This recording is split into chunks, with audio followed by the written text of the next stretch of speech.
जिसने भी संसार में अपने भाई का हक खाया है उसको सुख कभी नसीब हुआ ही नहीं। कुछ दिन तो उसे बड़ी खुशी मिलती है, लेकिन आगे चलकर उसके जीवन में दुखों का पहाड़ ऐसा टूटता है कि उसकी शांति, उसकी नींद, उसका चैन, सुकून सब कुछ ऊपर वाला छीन ही लेता है। आश्चर्य तो तब होता है कि भाई का हिस्सा खाने वाले का साथ पूरा परिवार देता है और जिसका हिस्सा होता है उसको अकेले छोड़ दिया जाता है, क्योंकि वो लड़ नहीं सकता। याद रखना, जितना खाने वाला पापी होता है उस पाप का भागीदार वो भी होता है जो उसका साथ दे रहा है। भुगतना उनको भी है, इसलिए सावधान रहें। हिस्सा खाने वाले की तो पूरी पीढ़ी भुगतती है, साथ देने वाले को भी कभी चैन मिलता ही नहीं है। जैसे दुर्योधन के साथ साथ पूरे कौरवों का विनाश हो गया था। जिसने भी संसार में अपने भाई का हक खाया है उसको सुख कभी नसीब हुआ ही नहीं।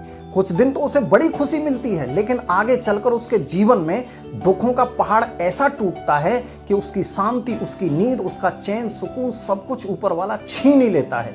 आश्चर्य तो तब होता है कि भाई का हिस्सा खाने वाले का साथ पूरा परिवार देता है और जिसका हिस्सा होता है उसको अकेले छोड़ दिया जाता है, क्योंकि वो लड़ नहीं सकता। याद रखना, जितना खाने वाला पापी होता है उस पाप का भागीदार वो भी होता है जो उसका साथ दे रहा है। भुगतना उनको भी है, इसलिए सावधान रहें। हिस्सा खाने वाले की तो पूरी पीढ़ी भुगतती है, साथ देने वाले को भी कभी चैन मिलता ही नहीं है। जैसे दुर्योधन के साथ साथ पूरे